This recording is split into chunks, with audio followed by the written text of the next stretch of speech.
پیکر وفا۔ چاندنی رات کا پچھلا پہر تھا۔ مدینے کی گلیوں میں ہر طرف نور برس رہا تھا۔ پوری آبادی رحمتوں کی گود میں محو خواب تھی۔ آسمانوں کے دریچے کھل گئے تھے۔ فضائے بسیط میں فرشتوں کے پروں کی آواز دم بدم تیز ہوتی جا رہی تھی۔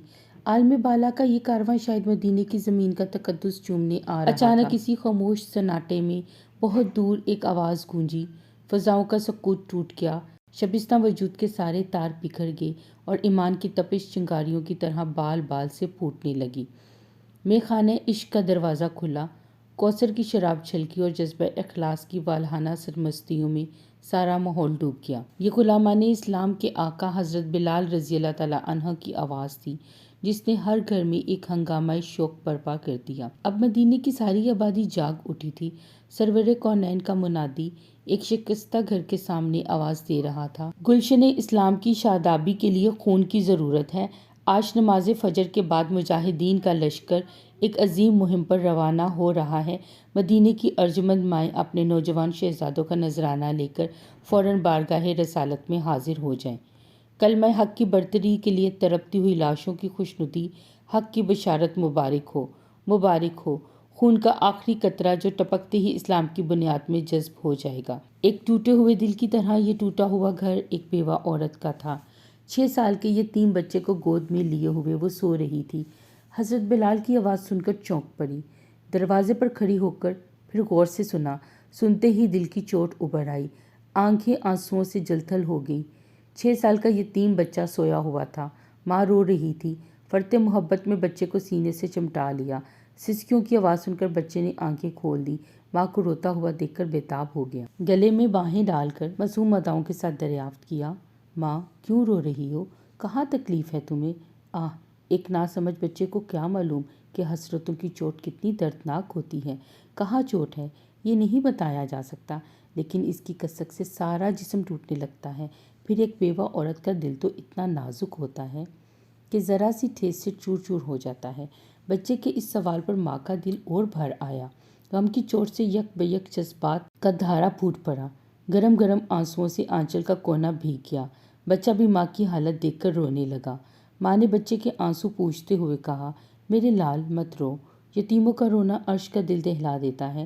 تمہاری گریہ و درد سے غم کی چوٹ اور تازہ ہو جائے گی۔ بدر کی وادی میں ابدی نیند سونے والے اپنے شہید باپ کی روح کو مت تڑپاؤ۔ دنیا چھوڑنے کے بعد شہیدوں کا دل کا رابطہ اپنے خون کے رشتوں سے باقی رہتا ہے۔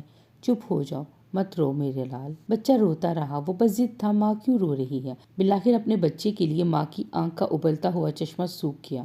ماں نے بچے کو تسلی دیتے ہوئے کہا، بیٹا ابھی حضرت بلال، وہ بلال جنہیں ہم دہکتی ہوئی آگ کا نکھرا ہوا سونا کہتے ہیں، یہ اعلان کرتے ہوئے گزرے ہیں، اسلام کا پرچم دشمنوں کی زد پر ہے۔ آج نماز فجر کے بعد مجاہدین کا ایک لشکر میدان جنگ کی طرف روانہ ہو رہا ہے۔ آقائے کونین نے اپنے جانباز وفاداروں کو آواز دی ہے۔ آج غیرت حق کا سمندر ہلکوڑے لے رہا ہے۔ رحمتوں کے تاجدار آج ایک ایک قطرہ خون پر جنتوں کی بہاریں لٹا دیں گی۔ ایک لمحے میں آج قسمتوں کی ساری شکن مٹ جائے گی۔ کتنی خوش نصیب ہوں گی وہ مادران ملت جو سپیدہ سحر کی روشنی میں اپنے نوجوان صاحبزادوں کا نذرانہ لیے ہوئے سرکار رسالت میں حاضر ہوں گی۔ آہ! کتنی قابل رشک ہوں گی ان کی یہ التجا، یا رسول اللہ، ہم اپنے جگر کے ٹکڑے آپ کے قدموں پر نثار کرنے لائے ہیں۔ اسی آرزو میں انہیں دودھ پلا پلا کر جوان کیا کہ ایک دن ان کے لہو سے دین کا چمن سیراب ہوگا۔ یا رسول اللہ، ہمارے ارمانوں کی یہ حقیر قربانی قبول فرما لیں، سرکار عمر بھر کی محنت وصول ہو جائے۔ یہ کہتے کہتے ماں کی آنکھیں ڈبڈبا آئیں، آواز بھر آئی۔ بچہ ماں کو روتا دیکھ کر مچل گیا۔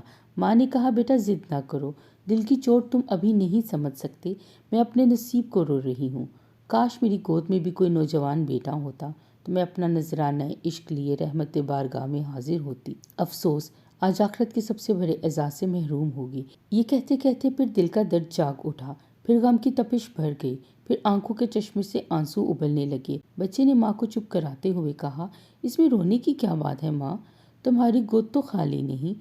رحمت عالم کے حضور میں سب اپنے جوان بیٹے لے کر جائیں گے تو مجھے کو لے جاؤ، ماں نے چمکارتے ہوئے جواب دیا، بیٹا میدان کارزار میں بچوں کو نہیں لے کر جاتے، وہاں تو شمشیر کی نوک سے دشمن کی صفیں الٹنے کے لیے جوانوں کے کس بل کی ضرورت ہوتی ہے، وہاں سروں پر چمکتی ہوئی تلواروں کی بجلیاں گرتی ہیں، وہاں نیزوں کی انی سے کفر کے جگر میں شکاف ڈالا جاتا ہے۔ میرے لال، وہ قتل و خون کی سرزمین ہے، تم وہاں جا کر کیا کرو گے؟